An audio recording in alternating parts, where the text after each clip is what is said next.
Okay, good morning, everybody. Today, everybody on the Zoom call and on the video. So today is the end of week 13, Thursday or Wednesday. I'm sorry. And obviously, I always like to start the class session by sort of reviewing where we are, what's due, and whatnot. And I had rolled forward, as I mentioned on Monday, the homework quiz and bonus for chapter 15. So we'll look to do that sometime between now and Sunday, and it'll go away at that point. So I better make this a little clearer for the viewers. So that'll be it'll be available through the 24th.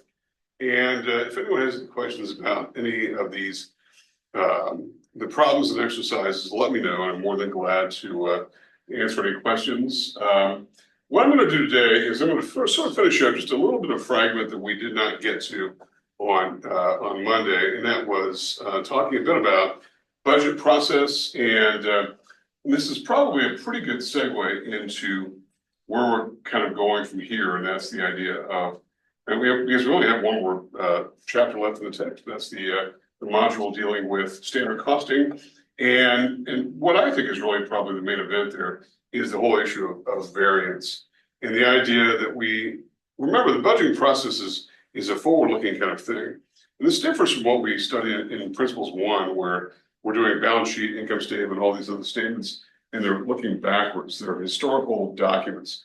They're reflective of what's already happened. But in the budgeting process, it's the opposite. It's going forward and saying where we expect to be at the end of the next fiscal period, usually a year. That's usually the budgeting time frame. And we construct on the income statement, which we did on Monday, and also a budgeted balance sheet. And we're going to do that a little bit today. We're not going to really talk much about capital budgeting and the whole idea of the capital expenditures budget. It's a little bit beyond what we want to do here. We will mention some of the items, though, and we'll get to that here in a second. But that's really what's going on. It's the idea of doing something forward-looking and saying, this is what we expect to happen. And by the way, it sort of informs the goals for managers. And I've talked a lot in this course about the fact that managerial accounting is based upon this idea that we're trying to hold managers accountable.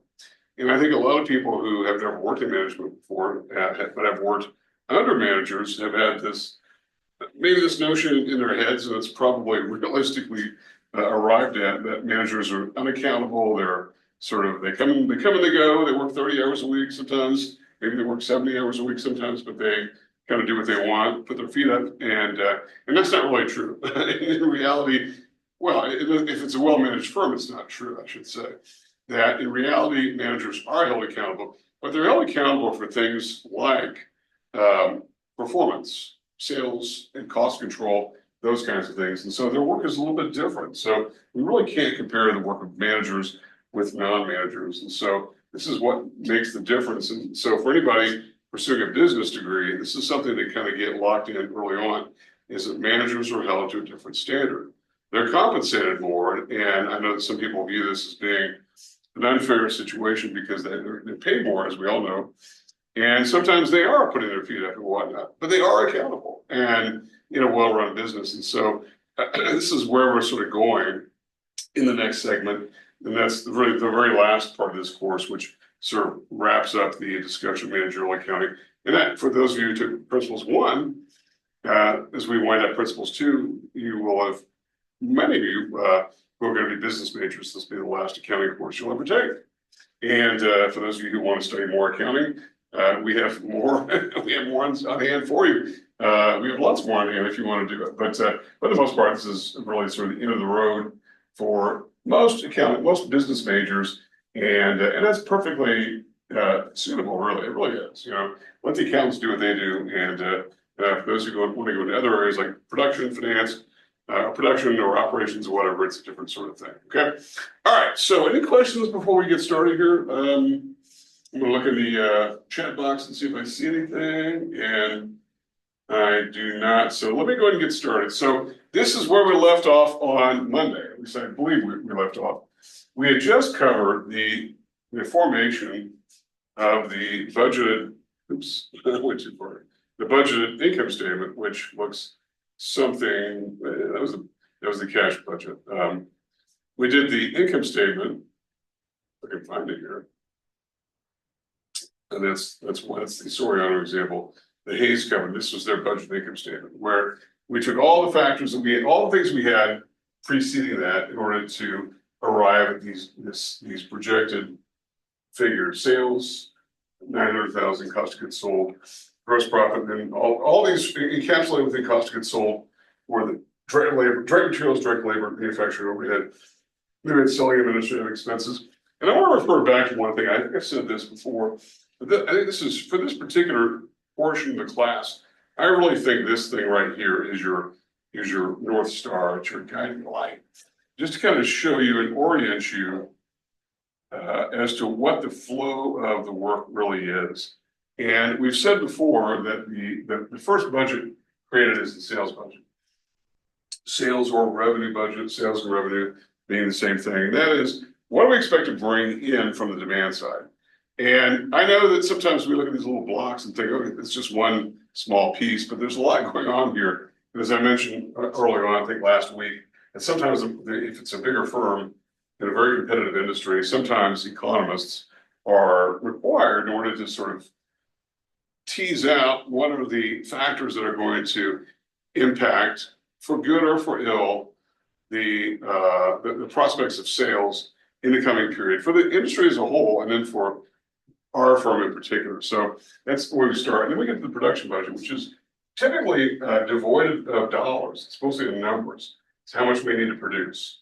And again, I know this is a manufacturing context where we're producing, in the Hayes Company example, we're doing bicycle seats, but it could be whatever. And by the way, we'll talk more about the applicability to this budgeting concept to not only manufacturing firms, but also to merchandising operations. Remember, merchandisers are companies who buy finished goods from others and resell them at a markup. That's what they do. And they're all over the place. Walgreens, Walmart, Target. They don't make things, they buy things, mark them up, sell them. And so we'll talk about the applicability of this process to those particular operations. And then finally, to service companies, which don't make anything at all. The only thing they have to offer, I shouldn't say only thing because it's a valuable thing, is human experience and skills and knowledge. And, if you could cut your own hair, everyone would do it, right? Nobody cuts their own, well, I shouldn't say nobody cuts their own hair, but most people don't cut their own hair because they can't do it. You have to have somebody else do it. So that's a service that we all sort of consume. And then once we do this, then we have these direct costs, or these direct costs here, and then indirect costs, but these are all product costs. And then we go to the period costs. Remember, we have two broad categories of cost: product costs, those costs which we say are inventoriable, we can drop down onto the individual product costs so that we can answer the question, what does it cost for us to make this whatever? And then we have these costs which are unrelated to the product: selling administrative, or sometimes called general administrative, or G&A expense. These are, and this is not a small item, this is all the salaries of all the people who are supporting the production staff. It's all the IT personnel, HR, legal, all these folks that are involved, salespeople. And sometimes you might see, and I think I mentioned this on Monday, sometimes you might see on an income statement as we build that out, that selling expenses may be segregated from administrative costs. And I've seen that more often than not, actually. Selling costs broken out because it's a function of a different area. Usually sales folks are, their lives are really dependent upon the volume of sales they're able to generate. And so really they're more of a variable cost than a fixed cost. And we'll talk a bit more about that here in a second. And then we get to the budget income statement, which we got to with the Hayes Company example. And all this in the blue squares here are operating budgets. And when we heard the term operating, just remember that almost everywhere in the business world, when you hear the term operating, what's being referred to are the day-to-day operations of what the company is doing, selling things and incurring costs. And the activity of which is ultimately recorded on the income statement, which is, again, as we've said before, all the way back to principles 1, is the motion picture that runs from whatever the beginning of the fiscal year is, say January the 1st, to the end of the fiscal year, December 31st. And then the action stops and we start again. And the ending variables in the balance sheet become the beginning variables on the new balance sheet. We go forward. But the income statement is there to capture the activity as it goes on. Okay. So the income statement is this motion picture of all the activities that have gone on within that period. And the balance sheet is the snapshot, okay? So that's where we ended up. And I know I'm going back a little bit, but I want to make sure sometimes restating this another way makes sense. So we talked a bit about the cash budget last time, and that's one of the elements of what we call the financial budgets. Everything above this is the operating, these are the financial budgets, or sometimes called the balance sheet budget. We're not going to really get into the capital expenditure budget, as I mentioned a minute ago. We did talk about the cash budget. So the end result, the end product is the balance sheet. So that's where we left off last time. That's where we'll jump off here in order to go forward and finish out this particular segment. So let's go to this idea of the budget and balance sheet. I showed you this a bit last time, but we didn't really get into it. It was sort of the ending of our class period. But we're saying, okay, at the end of the budget period, which we would say is a fiscal year, and I know that I keep saying January the 1st to December 31st. It may not be that at all. Maybe March 1st to February 28th. I don't know. I mean, and it's all over the place. And some companies have very odd ending dates, and they're usually targeted to maybe the third Sunday of the month or of January, for instance. I think some of the retailers are definitely have their year end sometime in January to allow for the returns of previous sales in that fourth quarter and whatnot. So, but whatever the period is, it's going to be usually a year. And it's going to be developed from all the foregoing that we've done before, okay?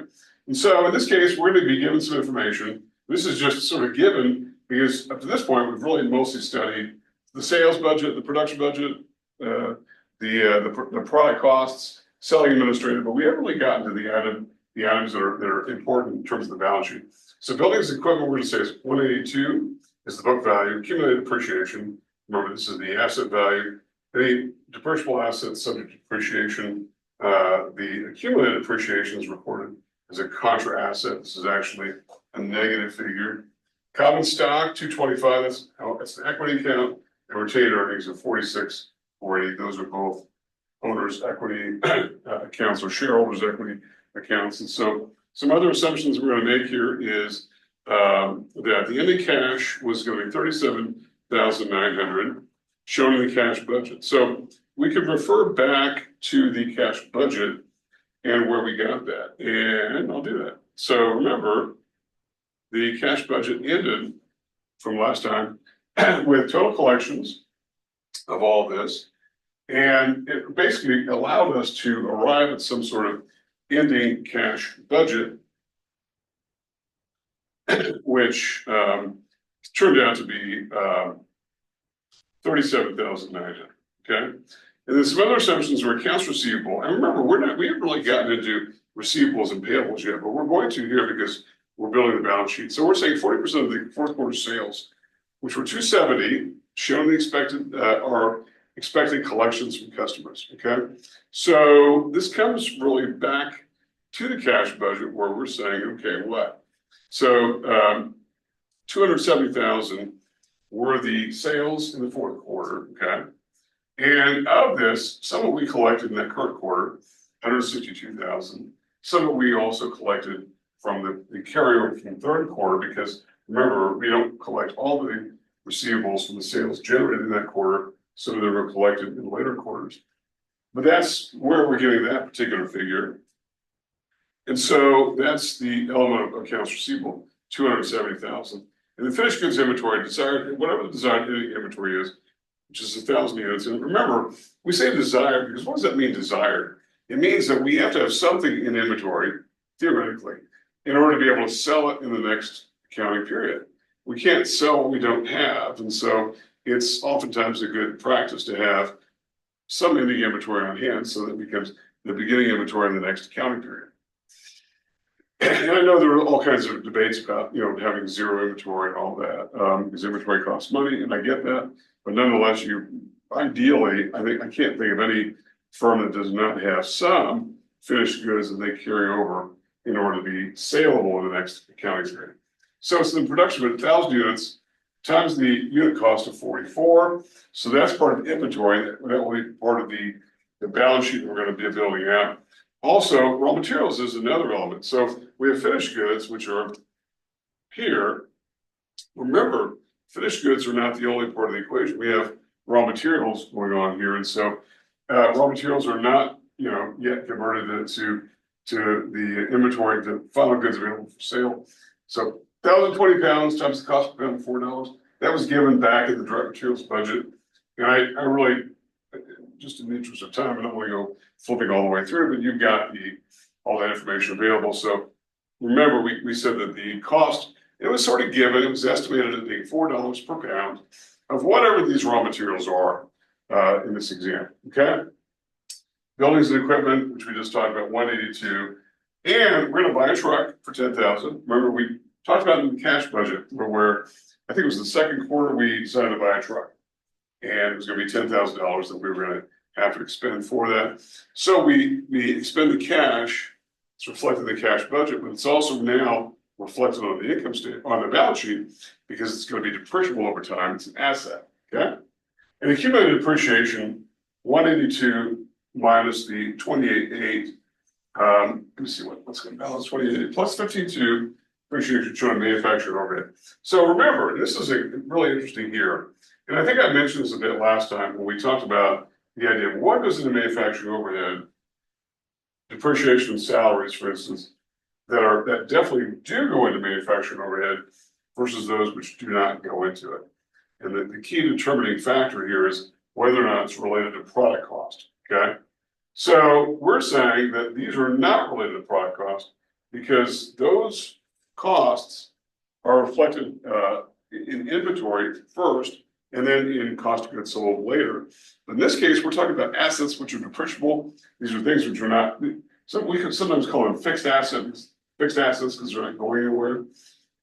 And so we're saying 28 depreciation plus 15.2 shown in the manufacturing overhead budget, which we're going to record as depreciation, and then 4,000 depreciation shown in selling administrative. So we're sort of capturing a lot of accumulated depreciation, and to the extent that it really matters in terms of period costs. Okay, and so that's what's going on now. If it's period costs, it's going to be reflected in one place. If it's product costs, it's going to be reflected in another.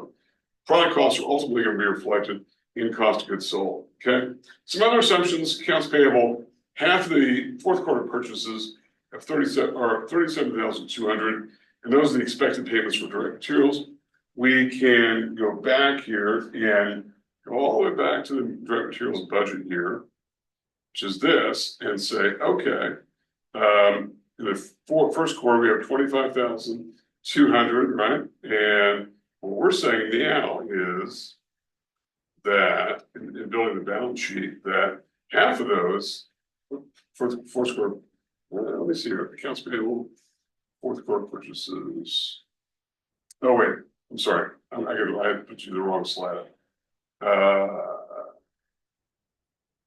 My notes are wrong here. I apologize for that. But anyway, the point is that of the accounts payable, the purchases which go into direct materials in the direct materials budget, half of those are going to be recorded as expected payments for those. Common stock, not going to change. They're not going to issue new stock, not going to retire stock in terms of treasury stock. And the balance of retained earnings as of December 31st of the current year, because we're thinking that 2025 is the year we're budgeting for, which makes a lot of sense now, but it's coincidental. The balance is 46,480 plus net income of 47,900. Now, where did that 47,900 come from? It came from the income statement from the pro forma balance, the income statement.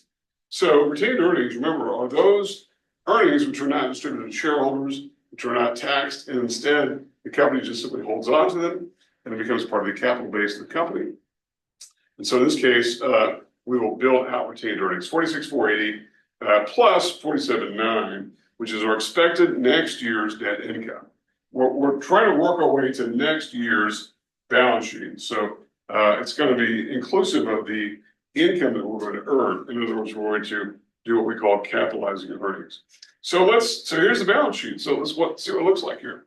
So we had cash, 37,900. That comes from the cash budget that we did last time. Accounts receivable, 108, based upon the sales that are somewhat collected, somewhat not collected. So those who are not collected are going to be 108 by the end of the accounting period. By the way, these dates were wrong. It should be 2025.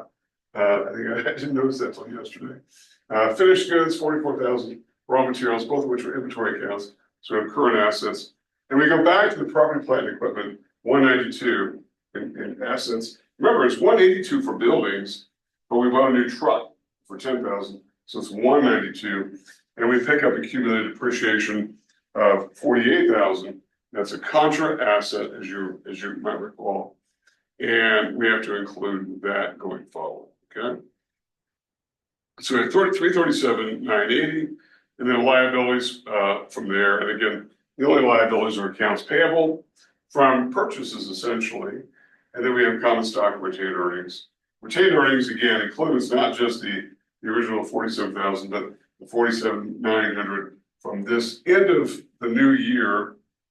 And so as a result, we have a boost to overall stockholders' equity.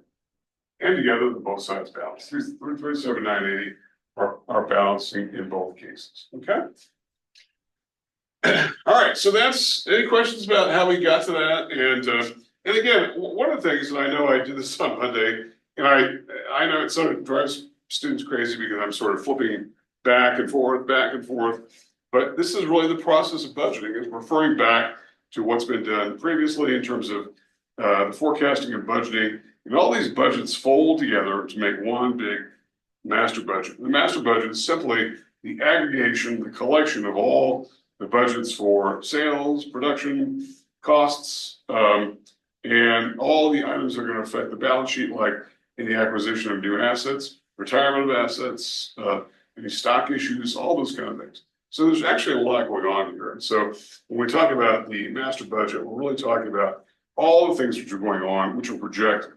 And again, as I think I mentioned last time, budgeting process is not always perfect, and there are mistakes that are going to be made. And it would be shocking, to say the least, if every item on the budget matched every actual performance. And that's just not the way it works. And in fact, going forward, what happens is the accountants are often tasked to do this, is to take actual versus budgeted and determine what kind of variance there is, and to find out why there's a variance. Whether it's a positive variance or a negative variance. Positive meaning one that boosts net income or the value of the firm. Negative one which incurs additional costs or reduces the value of the firm.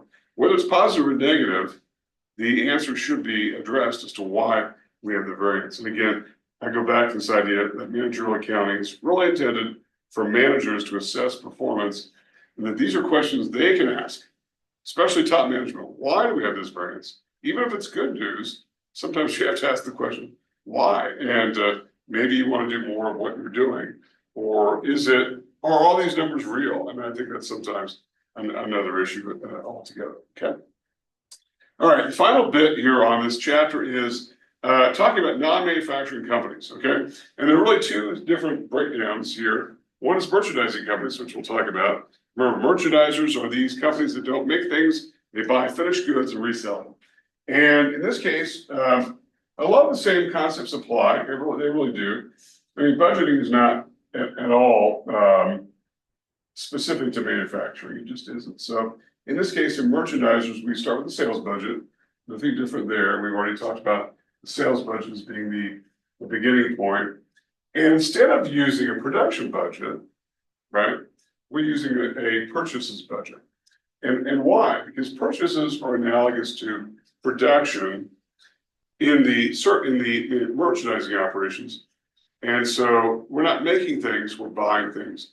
And those purchases are simply acknowledged in a purchases budget, which substitutes for a production budget. But it's the very same concept. We're instead of making goods, and I know that the manufacturing is a little bit more complicated because we have raw materials and work in process and all that, which we don't have here. And that's probably the good news for those involved in merchandising. But we do have purchases. We have beginning purchases plus purchases, or beginning inventory plus purchases, and all that to arrive at inventory figures. It does not use the manufacturing budget at all. So these, which I just talked about. So the basic formula is we're talking about the budget of cost of goods sold, right?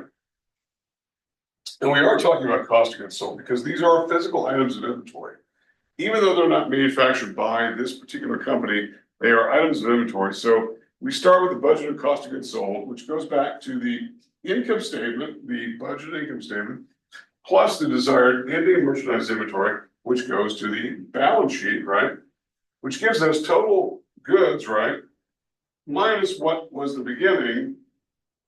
Because if it's already there, we don't need to acquire it.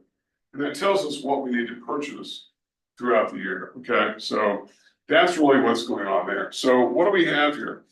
We start with an example, the Lima Company, and they start with the budget. This is a 1-month budget, and they estimate their sales are going to be 300,000 in July and 320 in August. The reason we care about August is because we want some ending inventory that's going to be reflective of the expected sales for the next accounting period. In this case, the accounting period is a month, okay?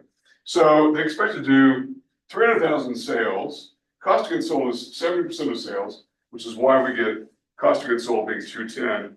If the sales, which is revenue, 300,000 times 70% is 210, we end up with that for that particular purchases budget, right? Designing ending inventory is 30% of the following month's sales. And so we're given that as 320.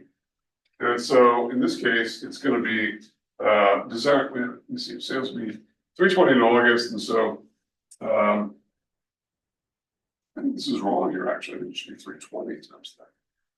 I didn't really notice that, but Lima estimated 320 in August, cost of goods sold, ending inventory 30% of the following month's cost of goods sold. I think we got a mistake here somewhere in this. I haven't noticed that before. This is a new addition to the text. But, okay, well, I'm sorry about that. I didn't catch that till now. I don't see how that makes sense here. Because ending inventory should be 30% of the following month's sales. And I don't see how we get to 67.2 unless that's 30%, because it would be something greater than that for 320. But anyway, there are occasional mistakes in the text, so let's just kind of deal with it. We have to add these together. We know we're going to sell these goods, so it's part of the cost of goods, plus the purchase, plus the ending inventory. Gives us available for sale minus the beginning inventory, which we inherited from last time. And so we have total merchandise purchases just for that month of 214.2. That is very much analogous to the production budget. But here we're talking about dollars and not units, as in the case of the production budget as the manufacturing context holds. Okay? All right, so that's manufacturing, that's merchandise. Let's talk about service companies. And service companies, and I know that there's a lot of talk around our department about maybe focusing more on service sector employers or producers than manufacturers, just because the service sector is growing much faster than manufacturing everywhere in the country. And so we may get to that at some point, but the key thing is that, I've talked about this before, that service companies have a lot more benefits in terms of avoiding all the issues with inventory. They're basically selling intellectual property, experience, knowledge, that sort of thing, and doing things for others, and without all the problems that arise due to inventory. Okay, so what are the critical factors? It's really coordinating all the staff with the anticipated services, and there are some issues with being overstaffed or understaffed.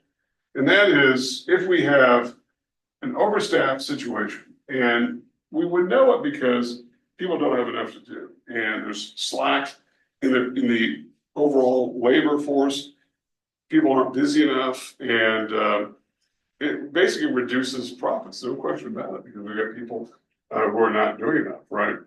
Because we have too many people, for whatever reason. And this goes to the idea then of why firms periodically lay workers off.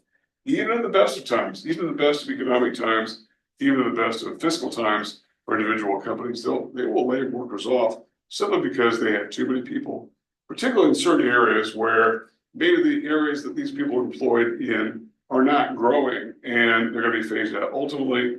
And so that happens. It's not a pleasant subject, I understand that, but it does happen. So there are problems with being overstaffed, but there are also problems with being understaffed. One is lost revenue because you cannot create employees to serve clients when the employees don't exist. And so, yes, you can hire new people, but it takes time to train them, get them up to speed. So being understaffed is a problem. And we sometimes lose professional staff because we overwork people too much. This happens, and I came out of an industry where turnover was extremely high, and for the banking industry, and one reason why it's high is the fact that companies wanted to remain extremely understaffed and just work people to death. And there's lots and lots and lots of turnover, and I personally think that's not a very good way to manage businesses. It's a focus on the short-term earnings versus the long-run issues. But I understand what was going on, and the idea is that if you run a very lean operation in a service company, then you save on labor costs, and you just work people a little more. You may pay them a little more too, by the way, but you cannot work 80, 90 hours a week every week for years on end. It just does not work. Trust me on that. It will not happen. So I usually pose this question to students: which is worse, being overstaffed or understaffed? Both of these are negatives, and so I haven't really told you any positives from these. These are both negatives. So which is worse, being overstaffed or understaffed? And I sort of pose that to you as a sort of a critical analysis. And I don't know. I don't think there's a good answer in this case. It really depends upon the company itself. Neither one is good. But here's the problem: to find the labor force that meets the needs of the company. And the problem with labor is it's not like inventory where you can, if you have too much inventory, you can mark the inventory down and get rid of it. I know a lot of companies treat labor that way, but it's not really a very good way to treat labor if you want labor to be loyal and productive and do good work. You just can't lay people off and then try to lay 50 workers off and try to hire 50 workers back the next month if you feel your needs are changed. So it's a balancing act. It's tough. It's a tough question. And given the fact also that there are a lot of laws about how workers are terminated, it becomes difficult. And this is not a pleasant subject, and it's something I've been involved with, but very reluctantly. Okay. All right. So in this case, we've got a service company. It's a lawn and plowing service. I've never seen lawn plowing before, but so it has 300 small lawns. So we have 3 different categories of customers: small, medium, and large. So 300 small lawns, 200 medium, 100 large lawns, and during the month of July. Okay. And the direct labor needs 1 hour per small lawn, 1.75 for a medium, 2.75 for a large lawn. And the average cost for direct labor is $15 per hour. Again, even though all workers don't earn the same wage, we can sort of take a weighted average of all workers to make this apply. So here's the budget. So remember, 300, 200, 100, and these are the labor hours involved. Okay. So we have 300 hours involved in the small lawns, 350 in the medium, 275 in the big lawns, times the labor cost per hour gives us total labor costs for small, medium, large of $13,875. Okay, and it's purely a service business. There's no inventory. If they're cutting grass or doing hedge work or whatever, there's no inventory. There's nothing to move around, to put on a truck or whatever. It just is what it is. Okay. All right, and then finally, and we don't really get into much of this because we have a nonprofit course, but we'll talk just a little bit about nonprofits. And nonprofits, in many ways, are managed and assessed and their activities accounted for in very much the same way that for-profit firms are. The difference is that they're not seeking to make a profit. So net income, which is a sort of a goal, right, of for-profit companies, no secret there, right? Hence the term for-profit. Net income is not a goal, okay? But what is a goal is to achieve whatever the mission is. And it's usually something that's related to charitable, religious, social justice, scholarship, research, whatever. That's really the goal, is to do that. And the accounting really is a secondary mission. But nonetheless, that doesn't mean that accountants aren't employed. And when we talk about this, the budget process, it differs a little bit in the sense that we're really interested more in cash flows, money in and money out. Because why? Because we really aren't interested in building up the capital base. There are no shareholders to be rewarded. There's no profit to be generated. There's no dividends to be paid out. Now, I know there's some debate about whether or not nonprofits really exist to make themselves bigger and get a bigger budget and whatnot. And I guess that's a debate for another time. But the point is, though, we're really starting with expenditures because we're not really interested in generating a profit. We are interested in trying not to have a loss in terms of a deficit. Okay. So we start with the expenditures, not receipts. Okay. It's a little bit backwards in this case. And management's task is to find the receipts needed to support the planned expenditures. Remember, the expenditures are there to do something which is non-profit related. Research, charitable, religious, whatever the case might be. And so as a result, what we're trying to do in the budgeting process here is to make sure that the budget is logically construed and we don't have a bleeding away of cash or whatever. And so the budget is often followed. Sometimes overspending is illegal. The laws regarding nonprofits are complex and they go into a lot of different areas, both federal and state. And so that's sort of a thumbnail sketch of what's going on there. Okay, quick question. The budget for a merchandiser differs from a budget for a manufacturer because why? A merchandiser purchases budget replaces the production budget. That's true. Manufacturing budgets are not applicable. That's true also. So A and B are correct. Okay. All right. And then we have one final merchandise budget, which we really don't need to get into here. Instead, what I would like to do is to see if anybody has any questions about anything we've talked about to this point. And otherwise, I'd like to kind of do some, oops, let me see here. I think I lost everybody here. Hold on. Oh, there you go. So does anyone have any questions about anything before we get into some of the back of the chapter exercises from chapter 15? Okay, well, I want to do that. I want to take a look at chapter 15. And what I did was, and as I always do, I try to give sort of a approach this from a standpoint of a sampling of the various topics that are covered in a particular module. Again, the course is not organized by week, it's organized by module. The modules corresponding to chapters, which are really unique and specific, sometimes standalone, sometimes related concepts. But I like to sort of give a bit of a survey of all these kind of concepts. So what I want to do is I want to go, first of all, and feel free to ask questions, even if you're on the Zoom link. We have a number of people on there.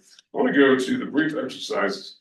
And I don't always go directly to the brief exercises, but I kind of like these because, number one, I'm going to do 15.2 and 15.3 because they're related. It's the same company, and we're going to be doing different things with the data that's given. So in the first case, and I'll bring the screen up here in order to work on, but in the first case, we've got 15.2, and this is on page 15-37 in the e-text.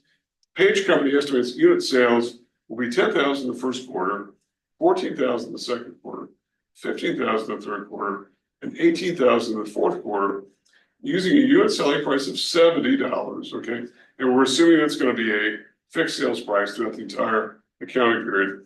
Prepare the sales budget by quarters for the year ending December 31st, 2027. Okay, so we'll do that, and then we'll go on to the next example, which is where we have the unit sales, the same unit sales, all the way across, the same unit selling price. And in this case, we're going to have an ending finished goods inventory equal to 25% of the next quarter's expected sales. And so we're asked to produce a production budget by quarters for the first 6 months. In other words, the first 2 quarters. Okay. So let's do these. These are related questions. And I'll do 15.2 first. And then we'll move on to the next one. And so let's do that. And so in some ways, I think this is relatively straightforward in terms of what we're trying to accomplish here. And let me, if I can bring my cursor over here, bring that down and get the screen more adjusted here. So let's do these problems here, okay? And let's start with 15.2. So what are we doing here? We're doing a sales budget, right? And so what we really have here is we're doing it for 4 quarters of the year. So we're going to simply, this is This is brief exercise 15-2, okay? So we have 4 quarters. We have quarter 1, quarter 2, quarter 3, quarter 4, and then we have the entire year, okay?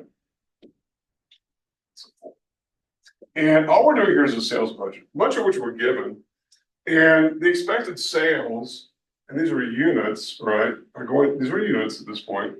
We'll bring dollars into it when obviously revenue is sales, or revenue is price times quantity. So we're giving quantity. And so here it's relatively straightforward. It's going to be 10,000 units in the first quarter, 14,000 in the second quarter, 15 and 18 for the last 2 quarters.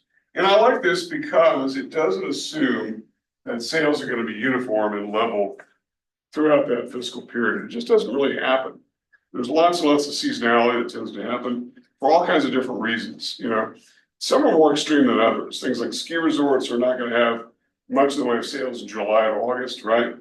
So it's going to be very lumpy in this regard. It's not quite as extreme in this particular case, but nonetheless, there is some seasonality involved, or a longer term trend of ramping up sales, maybe it's a new product introduction, whatever. But if you add these across 10 plus 14 plus 15, we get for the year 57,000 units to be sold, okay?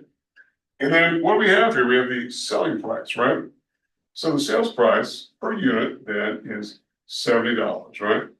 So it's going to be 70 times, so it's going to be 70 all the way across, right? These are units, these are dollars. These are units, these are dollars, all the way across. And remember, one of the things that I said early on was, whenever you have a dollar figure, multiply it or divide it by a number, you're going to end up with a dollar figure. That's the value that we're going to get to. So as a result, sales are going to be what? 10,000 times 70 is going to be $700,000 in the first quarter alone, right? We're going to ramp up to 14,000 times 70, which is going to be 980,000 for the second quarter. These are dollar figures. Third quarter, 15,000 times 70 is going to be 1,050,000. And for the fourth quarter, 18,000 times 70 is 1,260,000. So those are the fourth quarter sales, all 4 quarters sales. So if we add these then across horizontally, 700 plus 90, it's 1,680,000, 2,730,000, 3 million something. It's going to be 3,990,000 as we add them up. And again, this is no more difficult than plugging this into a spreadsheet and doing the math, right? And you can add, or you can add, subtract, do whatever you want, add horizontally, vertically, whatever you want to do. In this case, price times quantity, price times quantity. These are expected sales in units. These are the unit values here. Okay, so that's the sales budget. Okay, that's really all we're being asked to do in the first of these exercises. Okay, and this is pretty standard. I think this is maybe analogous to what you might see in the homework quiz and bonus for this particular week. Again, it's been available now for a couple of weeks, but you've got till Sunday to do it. You're going to see these fragments, these fragmentary bits, sales budget, maybe a production budget, maybe a selling administrative budget, and they all fold together, but they have to be done individually, and that's really what's going on. Okay, so any questions about this one before I erase it? And I want to go on to the next question, which is related to it, but it takes a different angle because we're going to go to a different budget altogether. I think it's a production budget, isn't it? So let's do that. So this is now going to be 15.3. And I chose this just simply because it does sort of mirror the process in which we do one budget and we go on to the next, to the next, to the next. So just to refresh our memories here, 15.3 says Page Company estimates unit sales, and those are given. We just got to those in the sales budget a minute ago. Selling price the same, but management here decided to have an ending finished goods inventory equals to 25% of the next quarter's expected unit sales. So now produce a production budget for the 6 months of the next year. Okay. All right. So or for this current year, right? The current year that we're estimating for, right? But again, it's a budget, so it's forward looking. And let's do that, all right?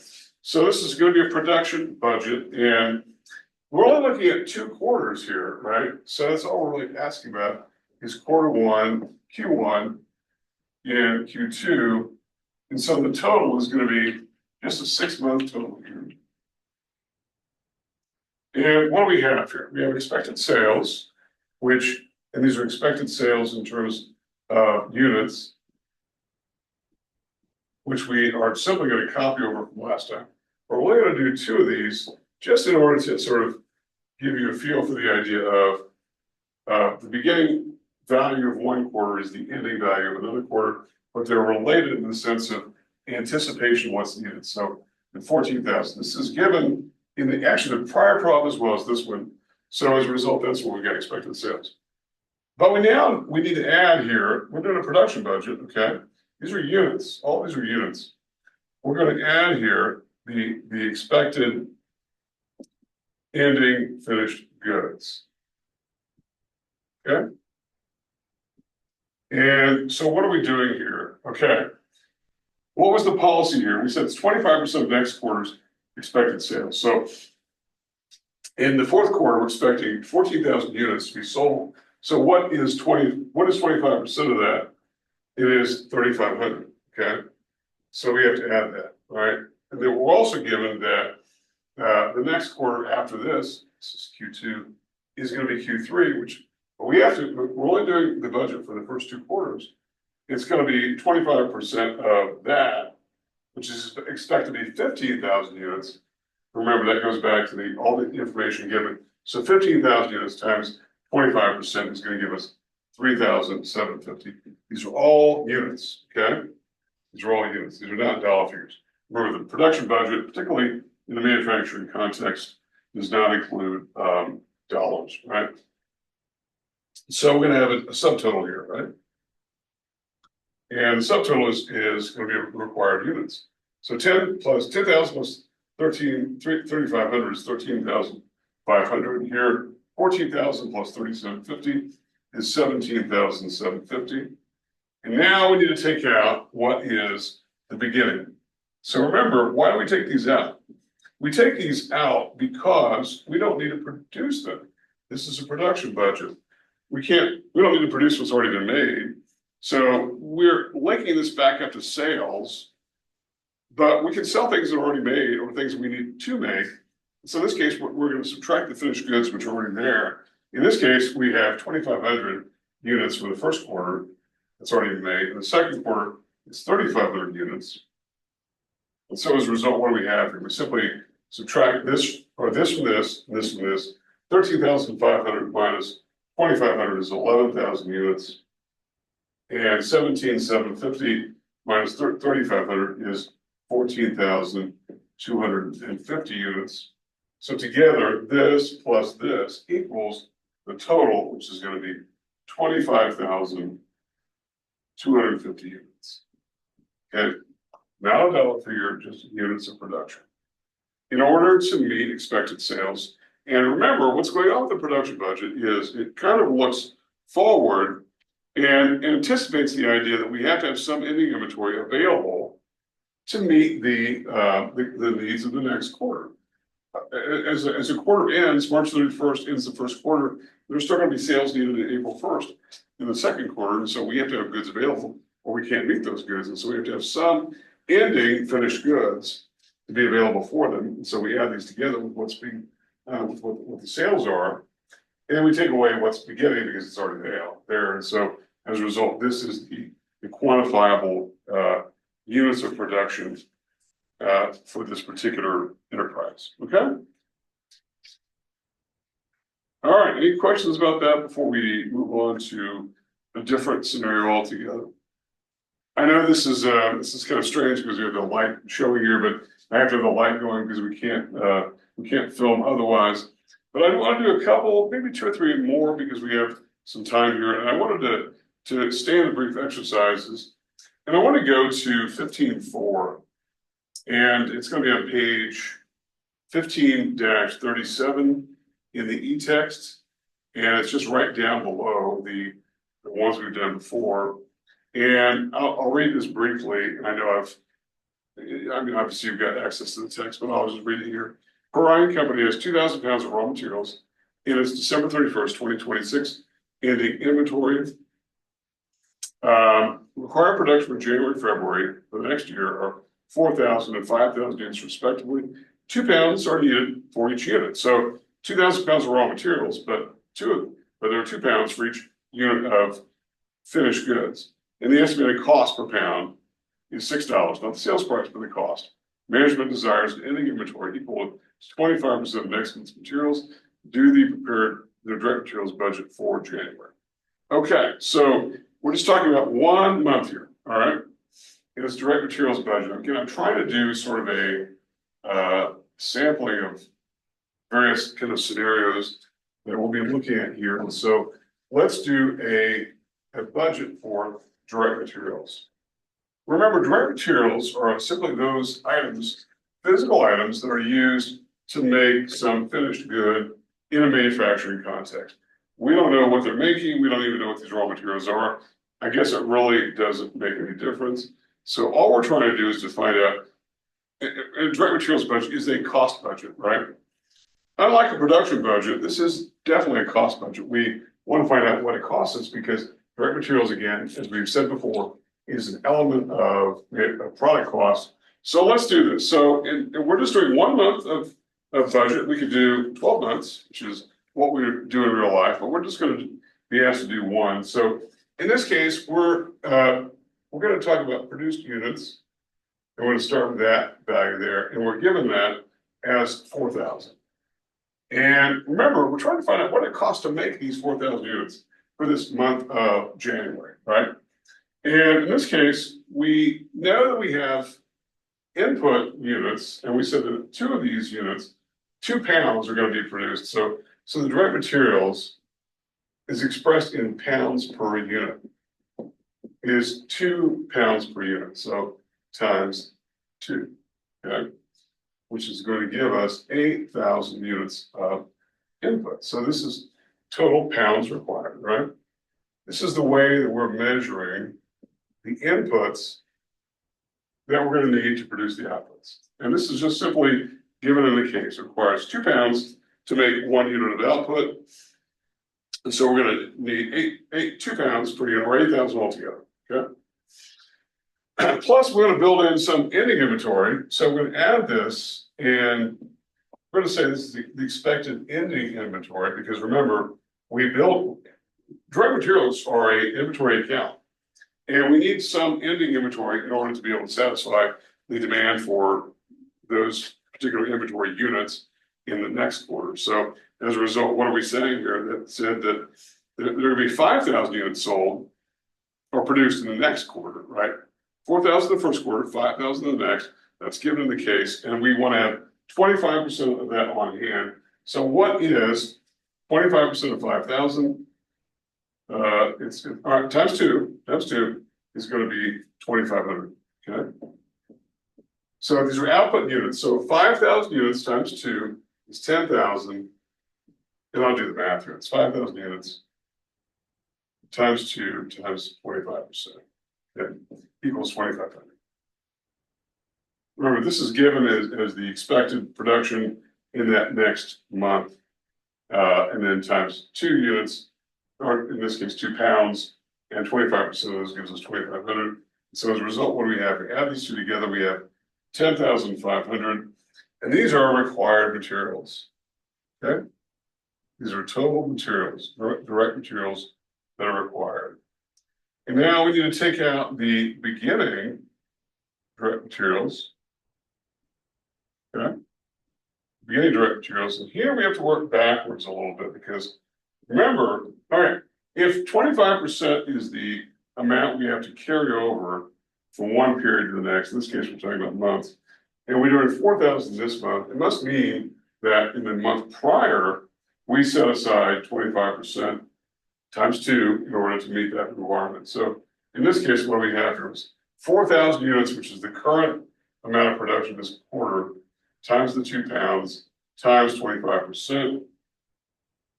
0.25 is 25%, which gives us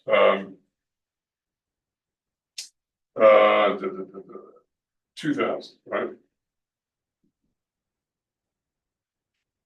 Yeah, 8,000 times, yeah, it's 2,000. So 10,500 minus 2,000 is 8,500. And then we have to get to the, so all these so far here are talking about units. Remember, as I said at the outset, that we're talking about dollar figures here. We're trying to get our way to $2. And so we're given what is the cost per pound, right? In other words, the cost per unit of input, which is expressed in terms of pounds. So cost per pound is going to be $6. And that's a dollar figure. Again, numbers multiplied or divided by dollars is going to give you a dollar figure. 8,500 times 6 is going to give us a cost of materials just for this 1 month of 51,000. Okay? And that's how we do a direct materials budget based upon these elements that are given in the case. So remember, the key thing to know here is that we've got ending and beginning that we need to be aware of. And this is something that I know trips people up a lot, and it's not something that in our everyday lives we can all always relate to. And I understand that. But it's the idea that we're trying to account for availability of goods that are going to be needed as we go forward. Okay.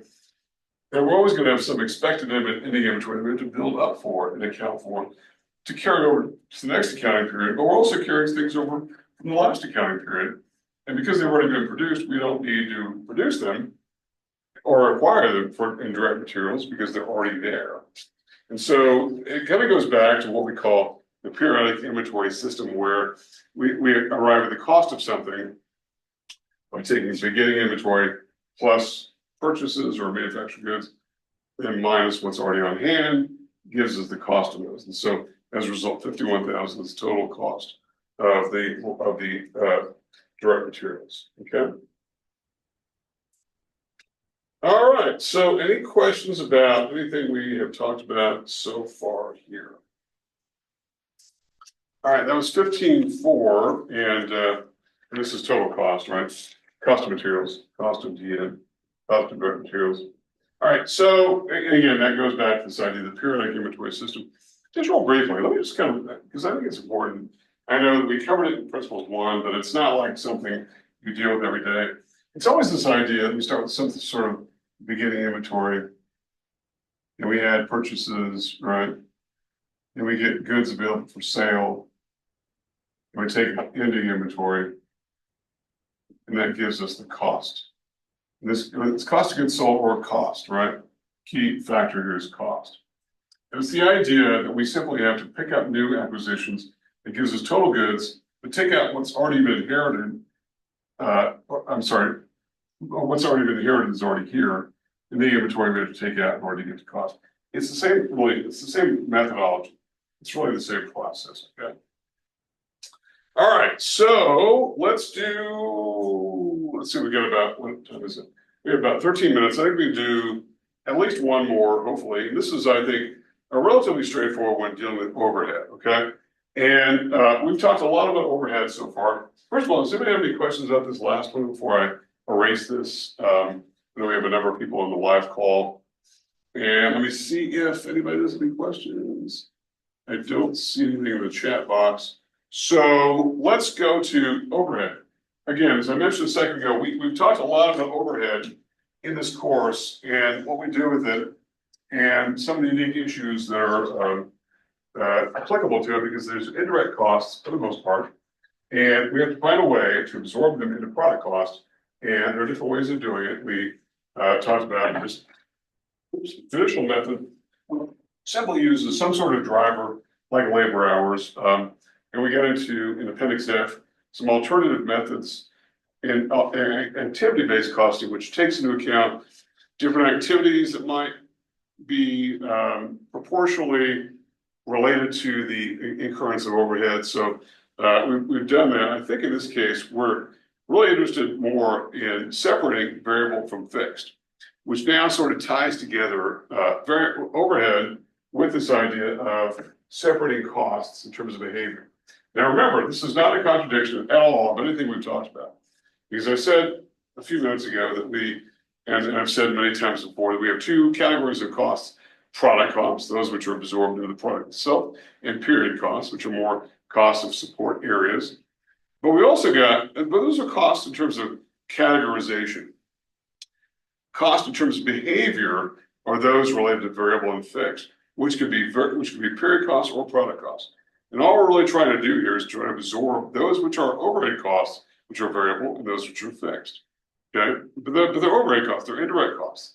They're difficult to sort of categorize. And so I'm going to do brief exercise 15.6, and this is on page 1537, 15-37 in the e-text. And let me just pull this up here. Obviously, we've all got access to that text, but we'll just kind of read it real quickly here, and we'll do this one. So this is 15.6. So Roche Incorporated variable manufacturing overhead costs are expected to be $20,000 the first quarter, with $5,000 increments each of the remaining 3 quarters. Okay. In other words, when they say increments, I take it to mean incremental increases. It doesn't say increases, but I'm going to assume it is. Fixed overhead costs are estimated to be $40,000 each quarter. Again, emphasizing the nature of fixed costs. They don't change much in the short run, but in any case, they do change the level of output. And prepare the manufacturing overhead budget by quarters and in total for the year. All right, so this should be relatively straightforward based on what we're given. So we've got, this is 15.6, brief exercise, 15.6. We have 4 quarters here. We have quarter 1,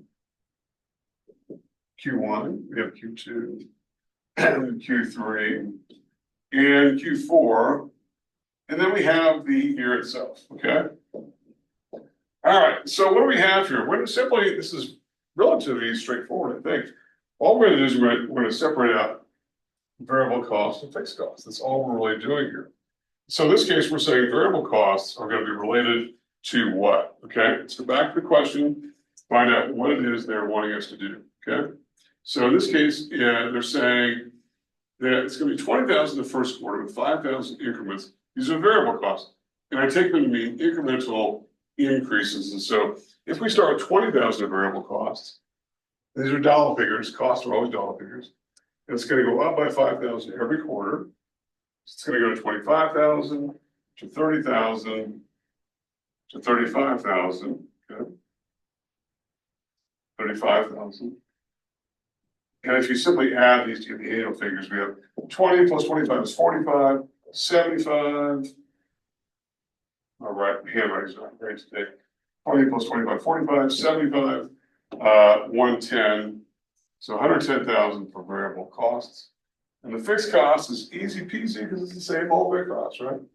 These are dollar figures, dollar figures. It's going to be 40,000 all the way across. Which again, as I mentioned on Monday, sometimes is not always necessarily the case. There can be some change, but the key point is they don't fluctuate much and they don't have much to do with the changing cost of production. So if you add these across vertically or horizontally, you get this. 110 plus 160 is going to be 270,000. And those are that's the manufacturing overhead budget for the year. And what we're kind of doing here, frankly, is kind of going backwards, because remember, when we talked about manufacturing overhead and how we apply that to product cost, we said that, okay, there are difficulties, and we're sort of, and up to that point, we were sort of given some dollar figure. It's going to be some, say, 270,000. Okay, but we didn't really talk about how we got to that number. But it's part of the budgeting process, because we just sort of took it as given it's 270, right? But we didn't break it out between fixed and variable and everything that goes into variable and fixed. Remember, we're probably talking more like salaries here when it comes to fixed overhead, depreciation, insurance, property taxes, don't vary with the level of production. Here, we're probably talking about indirect labor, indirect materials that do definitely vary with the level of production. So from there, then we take this big figure, 270, and we decide what we're going to do with it in order to apply it to product cost. By establishing a cost pool that matches the production level, whether it's labor or labor hours or whatever, machine hours, however we decide. But we're kind of going a little bit backwards in time in the process in order to arrive at what is the budgeted manufacturing overhead for the year. Now, this is a prelude to where we're going next time. That is, we're not always going to be perfect. These numbers may not be right. And so as a result, we're going to have a variance. And so the occurrence of a variance is not unusual. The smaller the better, I think, is probably a good rule of thumb. But when we're off, we can tweak our budgeting, and it makes accountants better budgeters when they know how much they were off and why they were off, and maybe what we can do differently. Okay, and that's what really is key to this. And again, I know that we have emphasized this idea of managerial accounting as being existing to, to sort of assess management, but it's also there to communicate to the rest of the world, the investment community in particular, what we expect to do in the coming period. Okay. All right, we have about 5 minutes, and I think I could do one more, and I want to do one that's a little bit longer. And if I go over a little bit, I apologize. Obviously, nobody has to stay here because you're not really here. Most of you are not. So I want to go to exercise 15.4 on page 1539. And this is one that we're going to do a production budget. And it's going to be for all 4 quarters. But I think it'll go quickly. So let's do that. This is exercise 15.4 on page 1539.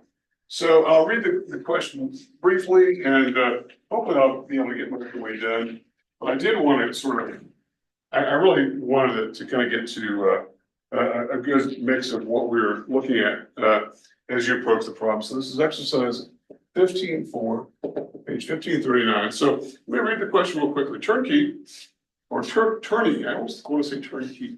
Turney company produces and makes automobile batteries. And sales forecast is as follows. It's given. These are units, quarter 1 through quarter 4.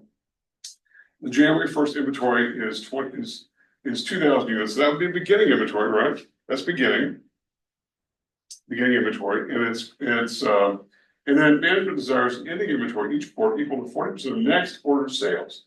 Sales in the first quarter, which is given, are expected to be 25% higher than sales in the same quarter in 2027. Okay, so this is and this is simply allowing us to key it off of what's coming up for the next year. So we're budgeting for 2027, and so we want to go to the idea of the 4 quarters: quarter 1, quarter 2, quarter 3, quarter 4, and then we want to sum it for the year. And so what do we have here? We have expected sales. So this is just sort of given, so I'm just going to sort of repeat it. And these are unit sales, and it's going to be given at 5,000 units in the first quarter, right? And those are given, it's in a column form in this problem, and I'm just going to list it here in this direction. So 5,000 the first quarter, 7,000 the second quarter, 8,000 the third, and 10,000 in the fourth quarter, okay? This is a production budget we're doing, okay? And we want to add here expected finished goods, right? Ending finished goods. So, and what is the assumption that we're making here? These are also units, right? And we're assuming that we're going to have 40% of the next quarter's expected sales. So that's where we have to go. 40%. So for Q1, quarter 1, it's 40% of 7,000. For quarter 2, it's 70% of 8,000, all the way across. So in other words, 7,000 times 40%, 7,000 times 0.4 is 2,800. Okay. You have to look ahead. You have to kind of walk sideways here. For the second quarter, it's 25. It's 40% of that quarter's expected production of 8,000, which is 40% times 8,000 is 3,200. For the third quarter, it's 40% of that, which is 4,000. And then we're given the idea of the first quarter of the next year, which is going to inform our fourth quarter decision, is going to be 25% higher. Well, what's 25% higher than where we currently are? It's going to be times 1.25. And so what we're going to get at here, let me see here in a second. What was the question? It said sales in the first quarter higher than in the same quarter of the first. All right, so it's kind of a strangely worded question. I have to look at it. It's going to be 25% higher than the first quarter of this budget year. So I'm going to go over here. 5,000 was the current units And we're saying it's going to be 25% higher, so it's going to be to 1.25, which is 6,250. Okay, and then we're not budgeting for that next year. We're doing this the year coming up, but we are using it to inform what we need to have in terms of ending finished goods. And we multiply that times 0.4 or 40%, and we get 2,500 units. So that goes here, 2,500 units. Okay. So we simply take a subtotal here, right? And this is required units. This is a production budget, right? So 5,000 plus 2,800 is 7,800. 7,000 plus 3,200 is 10,200. 12,000, 12,500. Okay. And then one final thing is to take out beginning finished goods, right? Again, these are goods that are already done. Why do we take them out? Because they're already there. We don't need to produce them. And again, these are units, as in all cases. And we're given here that it's going to be based on 40% of sales in the coming quarter, right? Or in the present period, I'm sorry. So it's, I'm sorry, 40% of next quarter sales, right? 40% of next quarter sales. So in this case, we have what? For this particular period, we have 40% of the current quarter sales is going to be 2,000. 40% of 5,000 is 2,000. I'm sorry, it's the present quarter sales, right? 40% of 7,000 is going to be 2,800. 40% of 8,000 is going to be 3,200. And then 40% of 10,000 is going to be 4,000. So we're almost down here. Then all we want to do is subtract these. 7,800 minus 2,000 is 5,800. 10,200 minus 2,800 is 7,400. 12,000 minus 3,200 is 8,800. And 12,500 minus 4,000 is 8,500. If you add these across, then for the total for the year, we get 30,500 units to be produced. And that's the next budget that comes after the sales budget. Is it tells us what we need to do to meet the expected sales and the timing of those the production to match the expected timing of sales. Okay, so I kept you a little bit over. I apologize for that, but I did want to do one more, and it's only about 2 minutes past the time up. So any questions for me about anything before I sign off here and turn you loose with the problems and exercises for this week? Okay, well, have a great weekend. If you do have questions, feel free to reach out to me. I'm available. And when we come back on Monday, we'll start the final leg of this course. Okay, have a good weekend. See you next time.